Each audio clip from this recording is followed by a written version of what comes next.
I don't need to write no novel. I don't need to write no play. All I got to do is show you what the jihadis do every day. Any fool can see it. Anyone sane would know. When jihadis read the Quran, something's going to blow. Ladies and gentlemen, welcome to This Week in Jihad. This is the great David Wood with me, and I am Robert Spencer, author of the Quran. We are here yet again to tell you the news that the establishment media refuses to tell you and that the political elites hope you do not know. So this is a number one subversive act you are participating in tonight. Don't tell YouTube. In the meantime, welcome David. How are you this evening? Uh-oh, there's no sound on David. Wait a minute. What's wrong? Goodness, what's happening, ladies and gentlemen? There's no David sound. What do you think that could be? What does one do when the guest has no sound? Oh, I think I see the problem. I see it. How about now, David? Nope, that doesn't do it. Huh. Well, this is embarrassing, ladies and gentlemen. Let's see.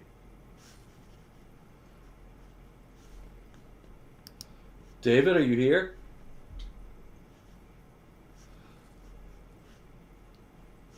David's not on screen, I'm seeing. David, how about now?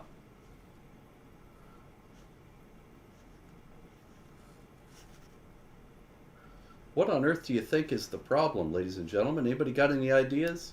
The gin? Could be the gin.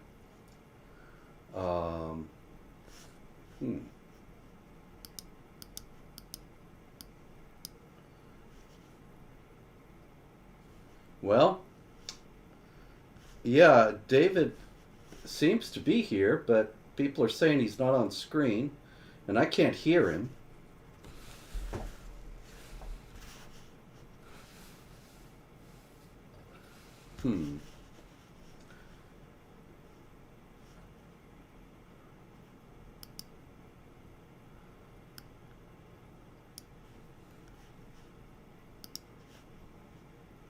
Well, you know, I did an update.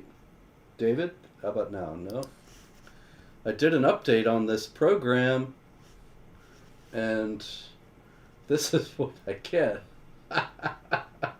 I'm sorry, folks. I have no idea what's up here.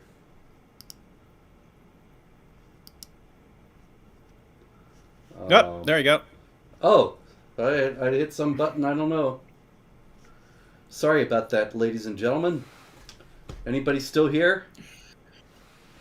Tech genius Robert Spencer. That was probably my fault. I have no idea what was wrong, but when I actually came in this evening, there was a screen up that I hadn't seen before, and I got rid of it, and I must have hit something wrong. Anyway, hi, David. Welcome. Hello. Back to the poetry. Well, the poetry is done. I think we've gotten that part of our program out of the way. And now, shall we go on? Let's see. I got quite a few stories regarding women this week. One of them was an interesting story because AFP, Agence France Presse, the French news agency, AFP, they say they ran a weepy story about how universities have opened in Afghanistan, but it should stop us from learning. But then the very next paragraph, David, says the Taliban government imposed the ban after accusing women students of ignoring a strict dress code and a requirement to be accompanied by a male relative to and from campus. Oh, where'd he go? Ha!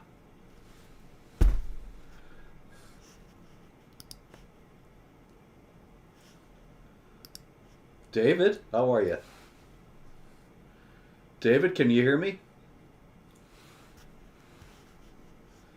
There's no sound again? Well, this is a fiasco. Ladies and gentlemen, you ever had a total fiasco? That's what we're talking about here. We're talking about a major disaster. We're on time and not even here. David looks fine, but apparently cannot be heard. David, can you hear me? Now, I haven't changed anything since you were here before, so why can't we hear you?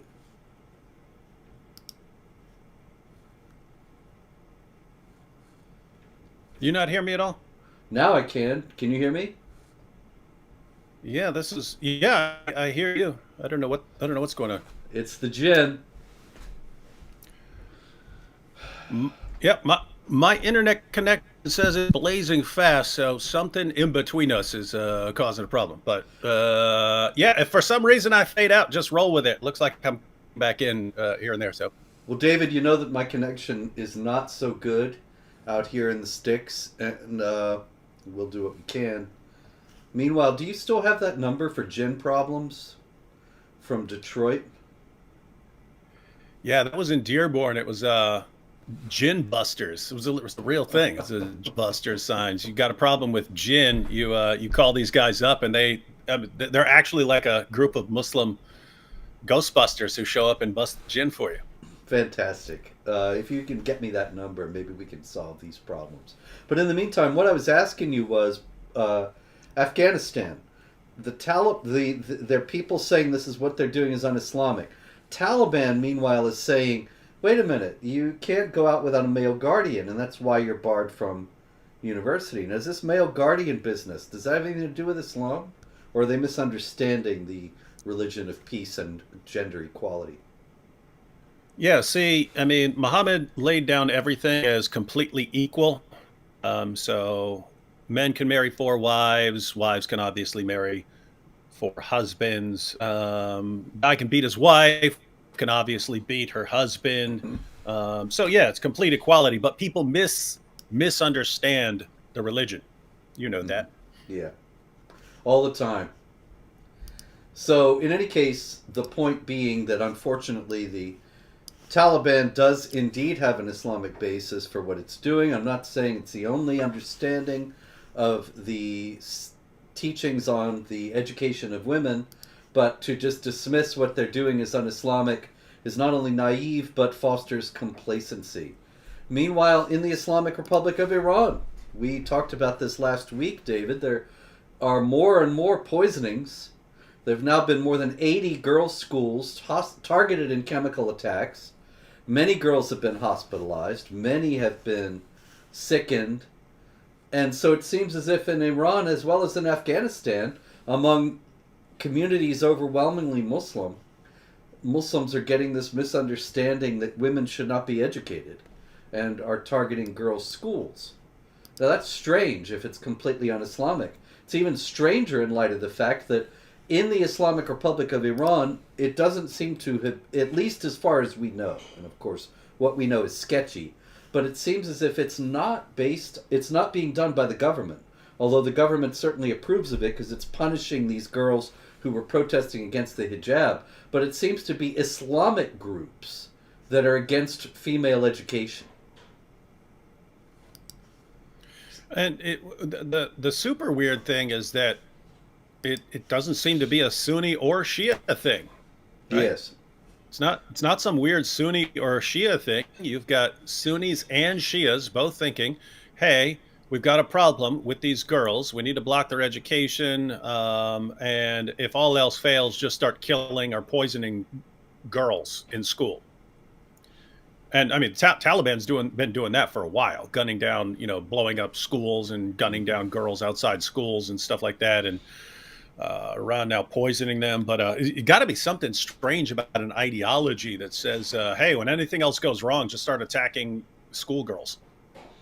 Yeah, some of the most vulnerable people in any community, young girls, and this is who they're targeting. But, of course, the Islamic Republic wants to sow terror in the hearts of the enemies of Allah, as the Quran directs in chapter 8, verse 60, and consequently they want to terrorize these girls, that being the most effective way to terrorize the entire opposition. So, in another news item, we have a girl who has multicolored hair, and her name is Armita Abbasi, and she has, in a certain way, become a symbol of the Iranian resistance, and it is in light of her multicolored hair that she is wearing without, of course, wearing a hijab in public. And she has been tortured and sexually assaulted in prison. Same reasons.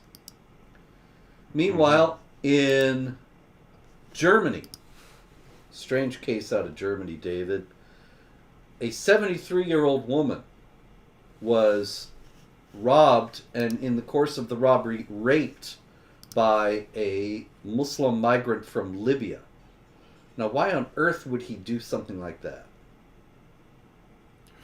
I don't know. One of life's great mysteries, because there's obviously justification for anything like that in Islam's most trusted sources. Yeah, not a bit of it. The idea of raping a 73-year-old woman, the idea of raping anyone, is repulsive and repugnant.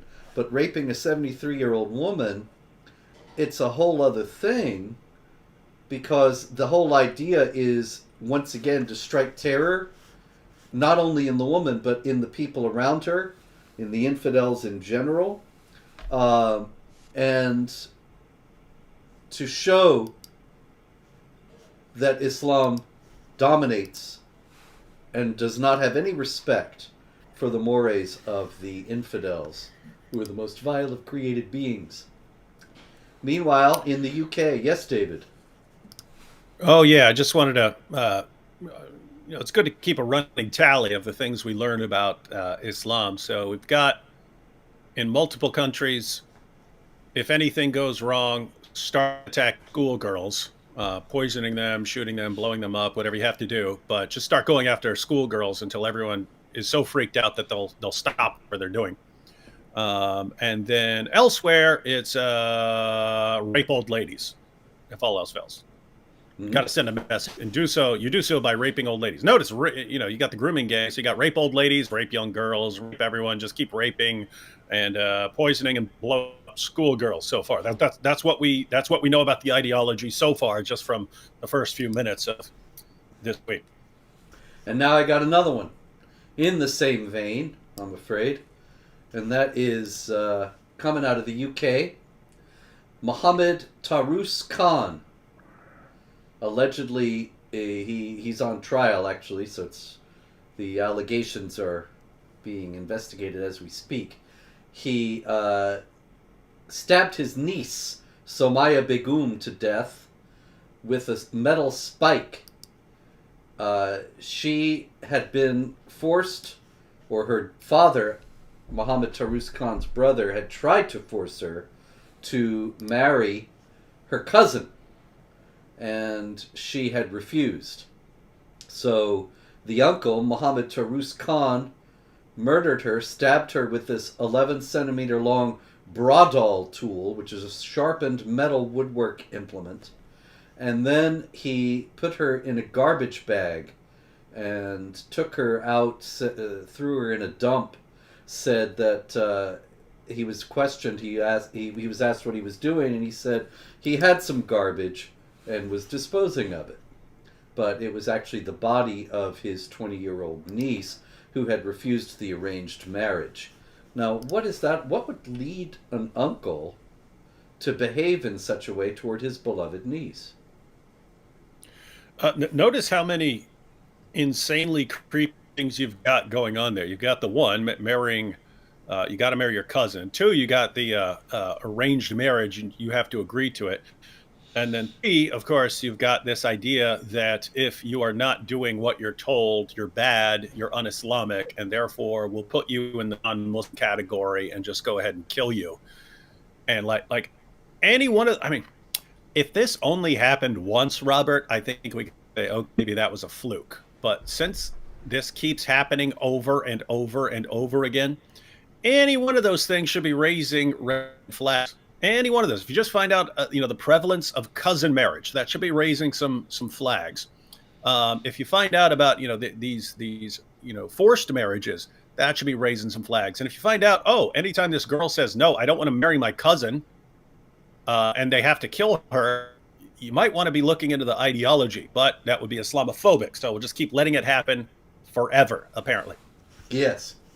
Also, David, I do want to point out, because people say, well, honor killing has nothing to do with Islam, nothing to do with anything but the cultures of the people involved and so on. And there's so much deception out there on these matters, and so it's worthwhile to note, in the first place, that, as I said actually last week, chapter 18 of the Quran has Khidr, the companion of Moses, not named in the Quran, the strange, mysterious person with whom Moses travels for a while. In chapter 18 of the Quran, he kills a boy, apparently gratuitously, and then he says, and as for the boy, his parents were believers, and we feared that he would overburden them by transgression and disbelief.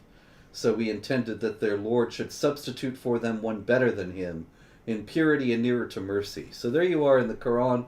You have the example of a child being killed for being non-religious, non-Islamic, as a reward for the parents, or as a something so that the parents can have a better child.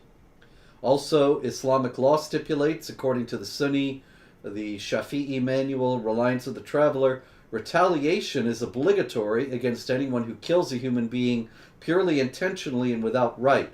However, not subject to retaliation is a father or mother for killing their offspring or offspring's offspring. Not only that, but the Palestinian Authority, Iraq, Syria, Jordan are just some of the states that actually have reduced legal penalties for honor killing. If you kill someone, then you suffer various penalties. But if you kill someone and can prove it was to cleanse the honor of your family, you'll get off much more lightly. And as I've pointed out here, time and again, because these stories keep coming up, yeah, you can have honor killing as a cultural practice. You can always have men who will kill their daughters and so on for getting out of line, but it's easy to justify in Islam, as you've just pointed out, which is why it continues, which is why other cultures have gotten rid of it over time, and it still persists in Islam. And it's that the idea. Notice it's the same principle that, hey, your daughter has gotten out of line, or your sister or someone in your family has gotten out of line, and therefore your family is dishonored. How can you restore that honor? Well, by killing the person who did it, and that somehow restores your honor. But in Islam, you've got passages like Surah 4, verse 65, which say that if you don't submit to everything that Muhammad says, you're not a real Muslim. And then you've got the death penalty for apostasy. And then you've got Muhammad commanding in Sunan ibn Majah to carry out the penalties of Allah even against your own family members. And so you put those together. Oh, my daughter's getting out of line, or my niece is getting out of line. She's getting out of line. She doesn't really care about Islam. Okay, so she's actually an apostate, according to Surah 4, verse 65. What do apostates? We killed them. Oh, but she's a family member. Yeah, Muhammad orders you to carry out the penalties against your own family members. And so you put it all together, and you've got a cultural practice now that's not going to go away, because now it's sanctioned by Allah himself. Indeed.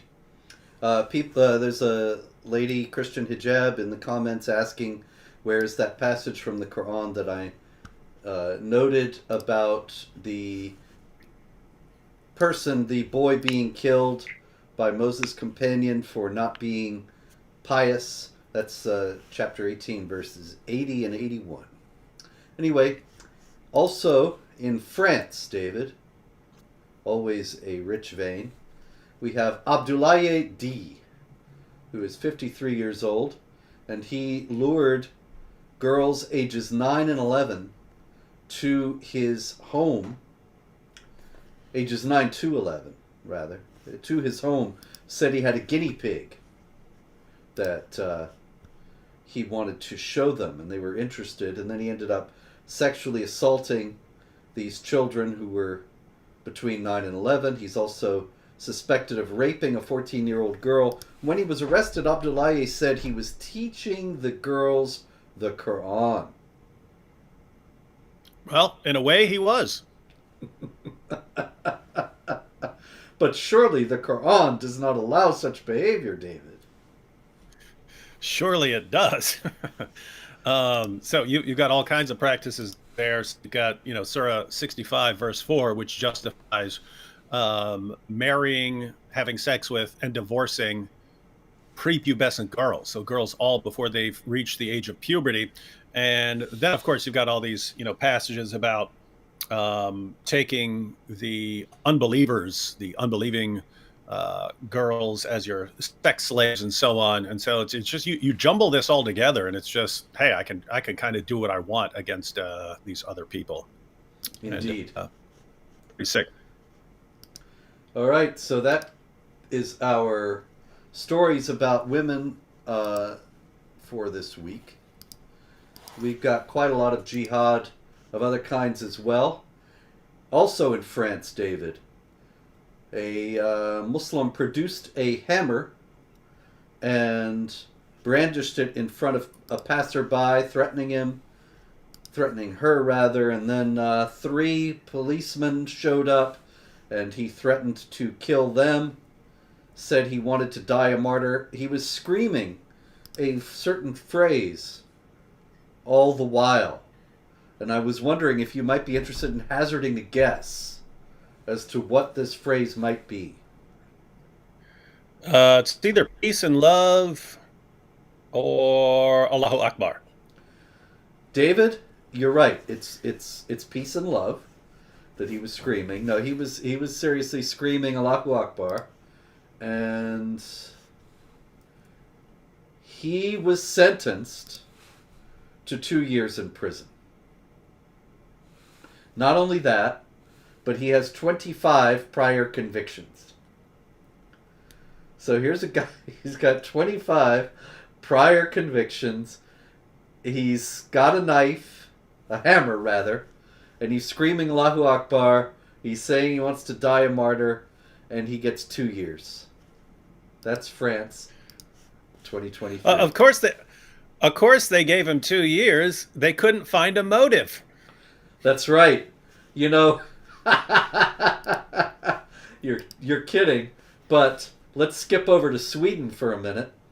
In Sweden, we had a Muslim who was also screaming a certain phrase. What do you think, David? What phrase might he have been screaming?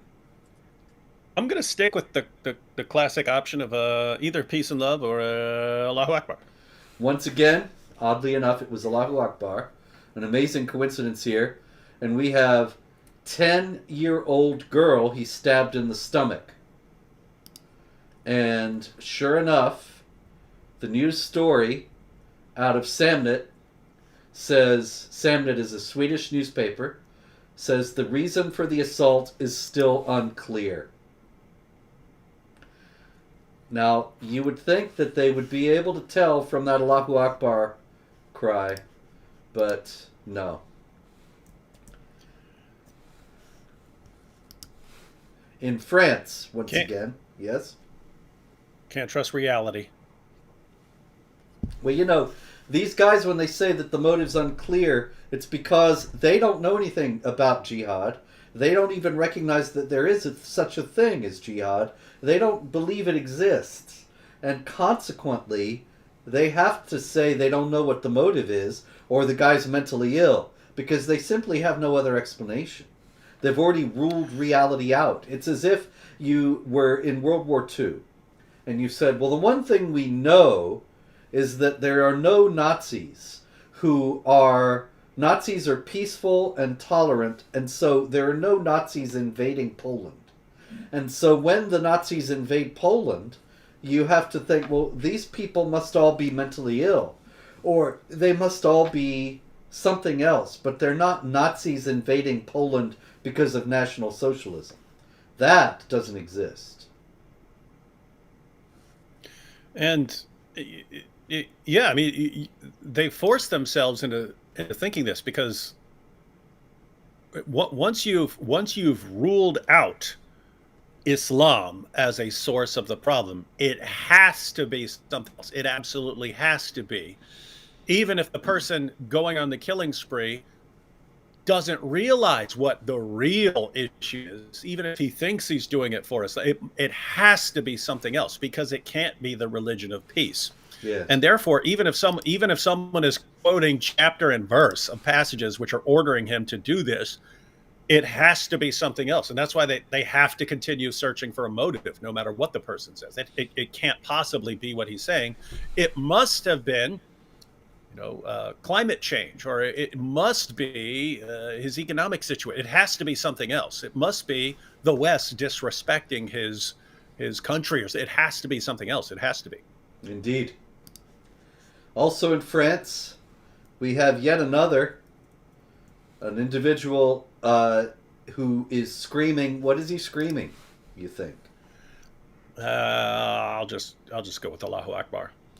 Well, it's certainly. I have to suggest maybe they could do a little more work on these stories. But in any case, yeah, it is Allahu Akbar, and the guy is screaming Allahu Akbar, and he attacks police officers, and he's Tunisian, and he's been ruled schizophrenic, because that is another fallback for these people who have no jihad, they have no explanation, they do not believe jihad exists, so he must be crazy. That certainly makes sense. That does make sense. Okay. You've convinced me, Robert. That's it. That's it. So now you're going to start saying these guys are all crazy. So David, over in Bangladesh, it was prayer time last Friday for Muslims in the Panchgar district in the Rangpur division of Bangladesh. And outside the prayers, the Ahmadiyyas of the local area, the Ahmadiyya community was announcing plans to hold a 3-day religious program. And the Muslims, the Sunnis, came out of the mosques and attacked the Ahmadiyya, torching houses and vandalizing properties. Now, what I wanted to ask you is this: they came out of prayers. Weren't they just hearing in prayers all about how Islam is peace and that they should be tolerant? So why would they go out and attack these Ahmadis when they had just heard all about the peacefulness of Islam? Yeah, I mean, I'm guessing the sermon was about Surah 9, verse 73, where Allah ordered Muhammad to fight, to wage jihad, not only against unbelievers, but also against hypocrites, which provides the justification for fighting people who have the wrong Islamic beliefs. So yeah, it must have skipped over the be peaceful and tolerant towards all people, no matter their beliefs, and just accidentally blurted out the 973 part. Indeed. You know what's wild? It's like, I mean, Ahmadis in the West are some of the main defenders of Islam. Yes. Like, hey, stop criticizing Islam. Stop criticizing Islam. It's like, my goodness, they're slaughtering you in the name of Islam too. They'll slaughter Ahmadis as quickly, if not more quickly, than they'll slaughter like Christians or some other group. And so, I mean, Ahmadis are on the receiving end of this, and they're defending it. They're defending the ideology that's getting them killed. Very strange. But again, I mean, almost everyone in the West is doing the same thing. So I do find it completely baffling. I've had so many deeply unpleasant encounters with Ahmadi spokesmen in the West, and they have this slogan, "Love for all and hate for none," and they're some of the most hateful people I've ever encountered. And they are being violently persecuted by Sunnis in Pakistan, and then they turn around and side with the same groups in the United States. It's extraordinarily strange. Very, very, very strange. It's like, hey, if you really believe what you're saying about Islam being peaceful, why don't you go tell all the guys who are slaughtering you in the name of Allah? Tell them. Indeed. Tell them we're not slaughtering you. We're not killing anyone. Why are you focused on us? At least we're trying to do something about the ideology that's getting you killed. You aren't. Indeed. Weird stuff. It's You're very defending weird. it. Over in India, same thing in a similar story as the last one. Muslims gathered after prayers to throw stones and Molotov cocktails at Hindus. And so here again, you have the prayers, and instead of learning all about peace and tolerance, somehow the prayers just got them all stirred up. Meanwhile, in France, there is a strange story of an unidentified person who's only been called a thin man of African type, who has vandalized now 2 churches in Paris. Now, I don't know, this guy may not be a Muslim at all, because Africa's full of people of all kinds of religions, but would there be any reason why a Muslim might want to vandalize a church in more than one? Yeah, and that's why we've talked about this repeatedly as well. It's like when you hear news that a mosque has been blown up in Afghanistan. You've got Hindus in Afghanistan who've been violently persecuted for a long time. You've got Christians in Pakistan who've been violently persecuted for a long time. So if you didn't know from experience that when mosques are being blown up, it's usually rival Muslim groups, you might think, "Oh no, shame on those Hindus or shame on those Christians." But we've just learned over time. Yeah, in theory, the next one could be by a Christian or a Jew or something like that. Just experience tells us if you had to go with your gut on one, we know who tends to blow up mosques, and we know who tends to be going on a church desecration spree. Indeed. So I wouldn't rule that out. I'm not saying that's who did it, but I wouldn't rule it out. Meanwhile, somebody in the comments was asking where in India did that take place, where Muslims came out of the mosque and began to throw stones and Molotov cocktails at Hindus. This was in Prayagraj, Uttar Pradesh. And it's a court case that's going on now. This happened actually last June. Okay, so we have in the UK, David, interesting story out of Britain, Abdurrahman Mohammed Seni. And he has been jailed for 28 months, which is an extraordinarily draconian sentence for Britain. What happened was he went to the Leeds City Council because he was angry that he had asked them for money and they wouldn't give him cash. He just went in and said, give me whatever, £500. I know, pounds of what?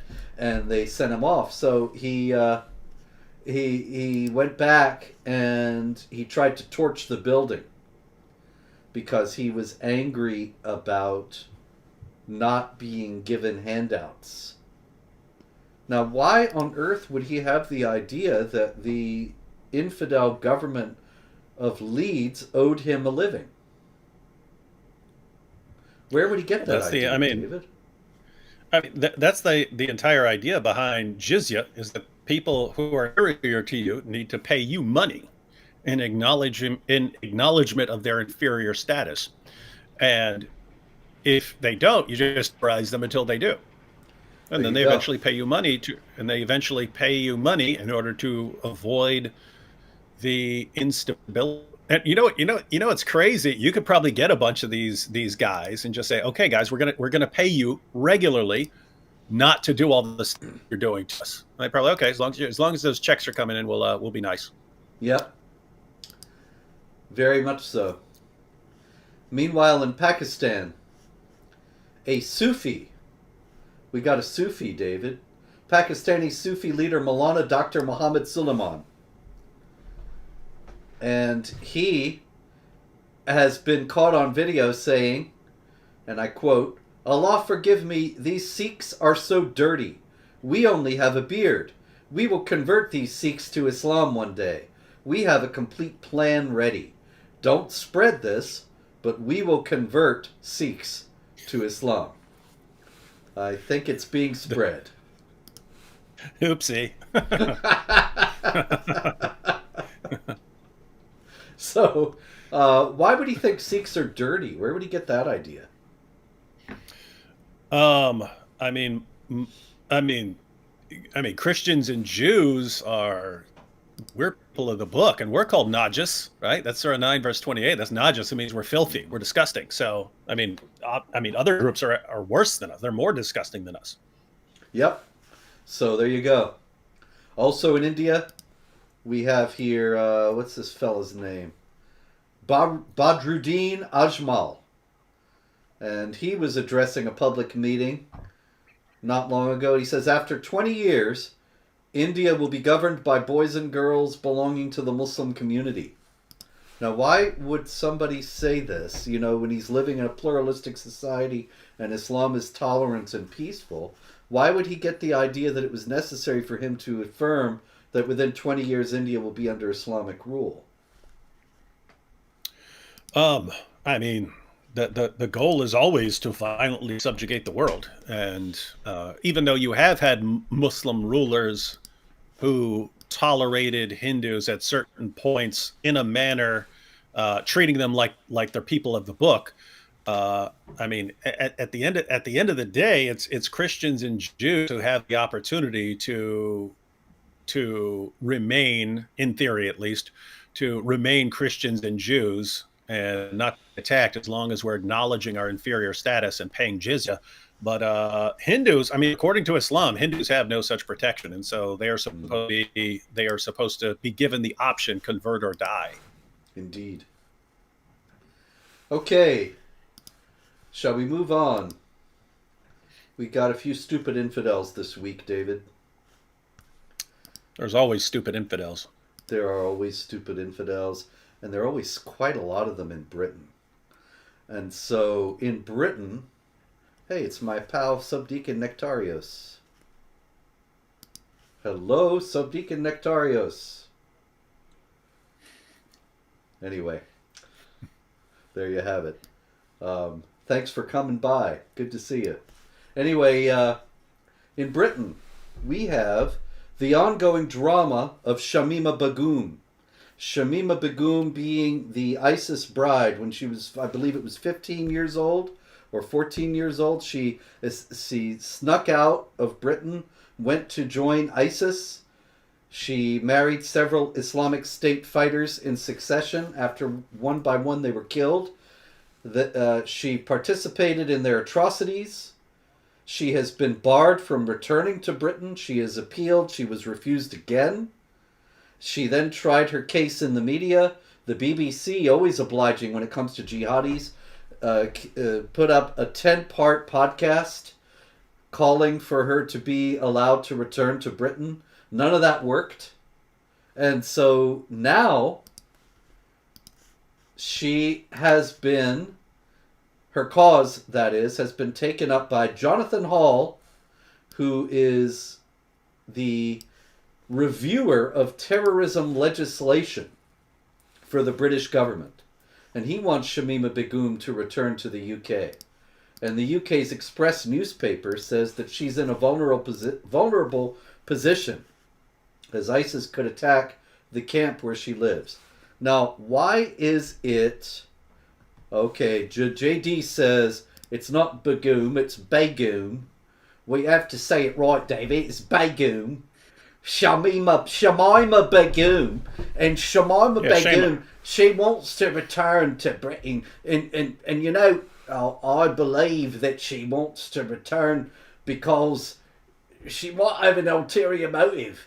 That couldn't possibly be the case now, could it?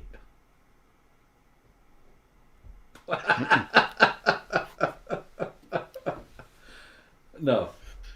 And I mean, think about it. I mean, so people are worried that Al Qaeda might attack this camp. They're not going to be targeting Jemima. They're gonna I mean, they're just gonna pick a husband for her. That's what they would do, right? Yeah, exactly. Uh, Yeah. Especially if she's deceiving the West and the media in regard to her true sentiments, then it's not going to bother them. It's only possible that she might be sincere in having renounced them, but they don't even care about that as long as she complies when they come around. Yeah, that's the point. I mean, even if she's sincere, even if she's had a change of heart and she doesn't want to slaughter unbelievers in the name of Allah anymore, when the bodies show up, all she has to say is, "Yeah, I was just trying to trick them into getting back in there." And they, "Oh, okay, here's your new husband." Yep, that's it. Just Now, jihad. I just wanted to say to the jihadis who might take her as a wife, don't have any kids with her. because they're all watching. Because it really it really looks like it really looks like she keeps killing her kids. You think She had so? 3 kids. Yeah, that's. I mean, the guy interviewed her who says, he really had a lot of compassion for her and wants her to come back and so on. He said it. He said Oh because my. all three, she had 3 kids. They all mysteriously died from lack of oxygen. That's all that was reported. Lack of oxygen, meaning there's Lack of not enough oxygen. air, which is Hmm. exactly what would happen. If you put your hand over a kid's mouth and close his nose up, right? So Yeah. no other cause, no medical difficulties, just oops, baby died from lack of oxygen. Oh goodness. Well, the story just keeps getting worse, David. And that's really the story of Britain in general. The story keeps getting worse. I should write a book about Britain called The Story Keeps Getting Worse. This story, the next one we got, is out of the ongoing drama of the damaged Quran in the school that we discussed last week. And Mm-hmm. you'd be pleased to know, actually, that the fellow who damaged the Quran and left the smudge on page 246 and tore the cover slightly has actually been suspended. Some reports say he's actually been expelled from the academy, from Kettlethorpe School. But there was another kid in the school who threatened to kill him. And he was not suspended or expelled. The police Probably gave him came. a medal. They gave him words of advice. I kid you not. That's the story. Police have given words of advice to a boy who sent death threats to an autistic student who lightly damaged a copy of the Quran. So the kid who lightly damaged the Quran accidentally is out of school, in hiding, got death threats, and the kid who gave him the death threats got a talking to, got words of advice. It's to the point where, I mean, on the one hand, you got to feel bad for the kids who go through this and the parents and so on, but on the other hand, the people are the one who keep allowing the leaders to to do this nonsense, right? I mean, you would need one generation of British people to say we're not standing for this crap anymore, and it would be done. It'd be done. You wouldn't have to deal with it anymore. It's not complicated. And I'm not talking about like going through the streets and doing horrible stuff. I mean, just guys, we're not putting up with this. If someone damages a Quran, if you think it's deliberate and that person has violated some rules, then clearly explain that. And I'm going to say there should be rules against damaging a Quran because it could hurt people's feelings. By all means, tell us what we should think about your Quran when it says that Jews and Christians are the worst of creatures and that you have to violently subjugate us. Tell us about that and feelings, because if we're judging by feelings, then we have to get rid of your book. Indeed. But the situation is very bad, as you know, in the UK, David. And so we have Home Secretary Suella Braverman. What is it? Braverman? Suella Braverman. And I believe she said that actually there were blind spots in the system which have allowed certain Islamist groups to operate under our radar. And I think blind spots is a charitable way to put it. There's incredible willful blindness in the British system that has allowed Islamist groups to operate under the radar. And I don't really believe that Suella Braverman is going to fix the problem. I believe it's much deeper than even she realizes.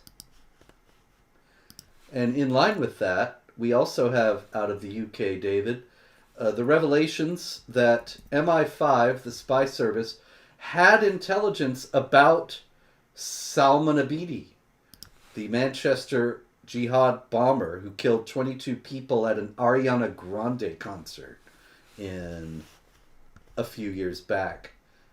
And they had intelligence about him but did not stop him. And so now it's come out that the attack might have been prevented, but the MI5 people did not act upon the intelligence. Now, why might they not have acted upon it? I don't know the specifics, but I would guess for the same reason they spent years not intervening as thousands of young British girls were groomed, drugged, raped, gang raped, and pimped. I would guess that. Just worried about being called names. Indeed. It seems to be that the great civilization that the British once represented is going to die, and its epitaph is going to be, at least we weren't Islamophobic. I have to say, though, you know, as much as as bad as things look in the United States, as much as we look around and say, man, this sucks, everything that's going on, as far as how stupid people are getting, at least we get to look at Great Britain and Canada and France and say, gosh, at least we're not that bad off. Right? Well, that's true, but it's also kind of a signpost as to where we're heading. Yeah, I actually sit here thinking, like, this is going to sound weird, Robert, but years ago when jihadis were sending me all kinds of death threats, they're going to murder me, they're going to murder my family, and people are saying, aren't you worried, David? I'd be like, no, they'd kill Robert Spencer first. As long as he's still alive, I'm pretty good to go. In other words, well, they've tried twice. They just didn't succeed. Yeah, that's what I mean. So I'm looking at you thinking, okay, when he goes, then I can start, paying attention a little closer. But that's how, like, Great Britain and France and everything, like, it'll be them first. And then when it happens to them, then we can point and say, see, we told you. That's certainly true. And there's also Sweden. Let's not forget Sweden. Can't forget Sweden. Can't forget Sweden. 56-year-old Khaled Anan is wanted in custody. Wanted in custody. I think I must have mistranslated that. I don't know Swedish. I was working from Google Translate. But apparently he's in custody for Monday's knife attack against a police officer outside the police station in Norrköping. And he's interested. It's interesting to note that this guy has been in a hospital, in a mental hospital, since 2013 because he attacked police officers with gasoline in 2013. And he was declared insane and has been in a mental hospital ever since, up until quite recently when a court decided that there was no longer a significant risk that he will relapse into serious crime as a result of the mental disorder. So they let him go. And the first thing he did was attack a cop with a knife. What do you think they might have missed here in dealing with this guy, David? I don't know. One of life's great mysteries, again, nothing is as mysterious as anything involving Islam. It's incredible, really. I mean, you have to completely turn off your reasoning ability, your sense of reality, and you have to turn it all off whenever Islam is on the table. Indeed. because in this case, as in so many other cases, we have a guy who is probably a jihadi, but he's diagnosed as mentally ill because they don't have the jihadi category in Sweden. It doesn't exist. They have to call him something. So he goes and sits in a mental hospital for 10 years, or almost 10 years, and then they say he's cured because he doesn't have any way to deal with to go jihad in the mental hospital. As soon as he gets out, he reveals that he's a jihadi, which they should have known all along, but the category doesn't exist. Yeah, there's this concept of erring on the side of caution. Like, Yeah. if you take a jihadi, if a jihadi wants to slaughter a bunch of people in the name of Allah, and you lock him up for a while, and he starts saying, "Hey, I'm fine, guys. See, I'm fine. I'm cured. That de-radicalization program really, really worked." Well, if the de-radicalization if that actually worked, if the de-radicalization program actually worked for once, then he's to say, "It worked. I'm fine now. Let me back into society." But if he still just wants to go on a killing spree, he's going to say the exact same thing. So the fact that the guy is acting normal or whatever does not tell you anything about what his intentions are. And yet they keep, we'll give him the benefit of the doubt. How about erring on the side of the safety of the people that this guy obviously wants to kill? Indeed. That consideration does not enter in. But by the way, it was the exact same thing that should have been common sense all the way back with Rifka Berry, when you got on tons of people's radar as the most evil person in America, because you were saying, "Hey, maybe it's not a good idea to send this girl back to her father who says he's going to kill her for becoming a Christian." And it was like, what if the girl is lying? Well, what if she's not lying, right? It's like, okay, she could in theory be lying. She could in theory be telling the truth. If you don't know, seems like you would want to err on the side of not sending her back to her dad. And yet you had all the media, everyone, send this girl back, give her back to her loving, loving dad. It's amazing, really, because under any other circumstances, in any other situation, nobody would have been saying send that girl back. They would have said she says her father wants to kill her, and there's probable cause for believing her, because Islam does teach this. But they couldn't admit that Islam really teaches that. And so they had to say, this is just a hysterical girl running away from home, and she'll calm down and everything will be okay. And they were willing to risk her life for that proposition. The only reason why she didn't go home is because the clock ran out. She turned 18 while the thing was all still tied up in the courts. And notice that, I mean, because they keep doing the same thing. They want to err on the side that has the potential to get a bunch of people killed. Mm-hmm. Like, we can do this or that.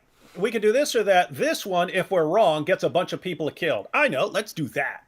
It's like, what? You know, this reminds me, David. I'm always asking you, what did the guy scream? And he's always screaming Allahu Akbar. A few years back, there was, for some reason, that caught the attention of the establishment media. There was some attack where the guy screamed Allahu Akbar that got a lot more attention than they usually do.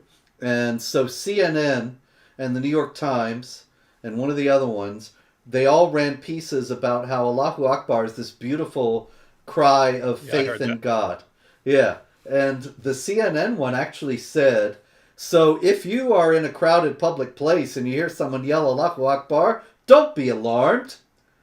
It's just somebody affirming his faith in Allah. And I thought, so you're asking these people to put their lives on the line because it very well could be a jihadi who's going to explode a bomb, or some clown with a knife stabbing random people. And you're saying, don't be alarmed, don't run away, because it would be Islamophobic.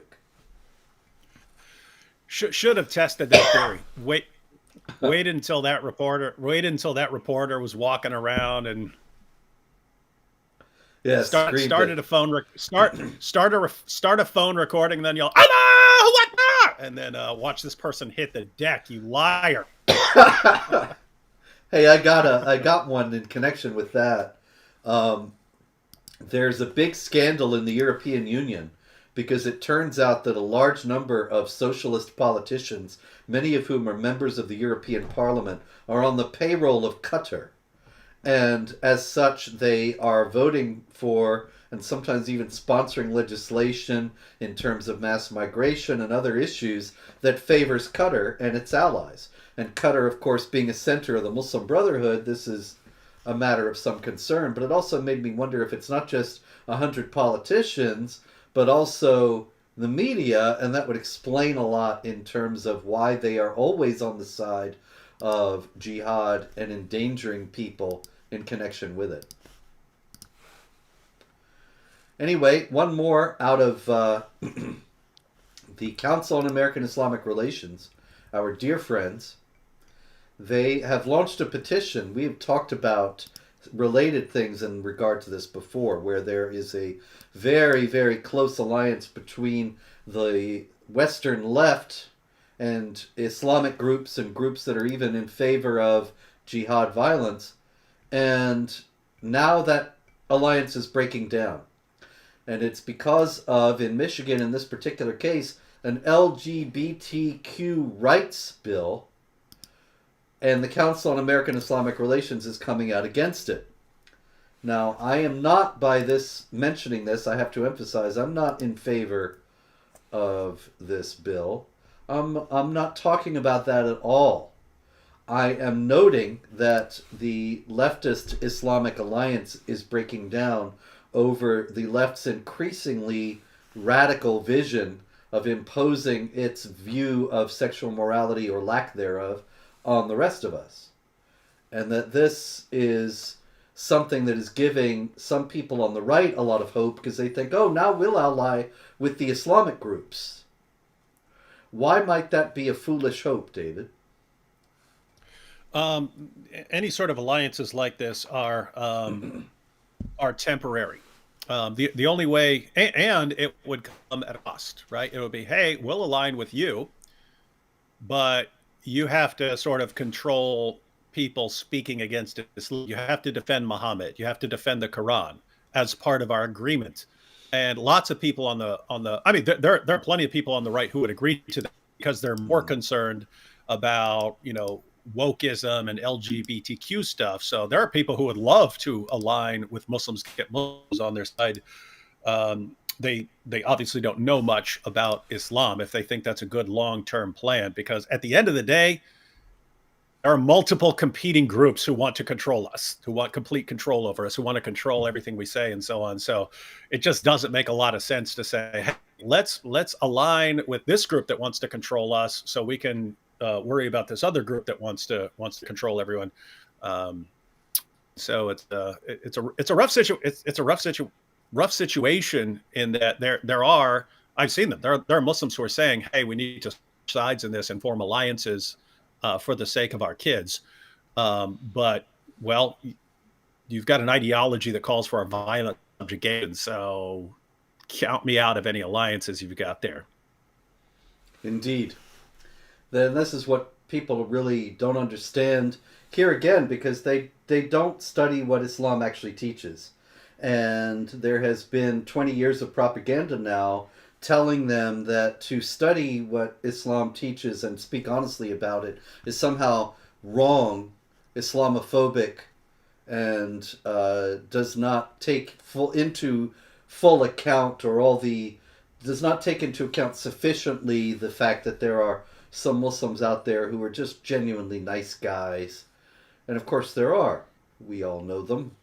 What is that guy that faked being stabbed in San Diego? I'm sure he's a real barrel of laughs. I forget his name now. Sheikh Ibn Ketchup, they call him. They call him Sheikh Ibn Fibbin, Sheikh Ibn Ibn Ketchup. They call him Sheikh Ibn Smollett. They have all kinds of names for him. Yeah, see, he must be a barrel of laughs. Anyway, David, thank you. Apologies, folks, for the technical difficulties. Yes? One thing. Right after this, I'll be over. For anyone who's watching and want a discussion to continue, I am about to be over on the Apostate Prophets channel. We're going to be discussing a related topic, namely what an atheist YouTuber found out when he unfortunately criticized Islam and made fun of Muhammad.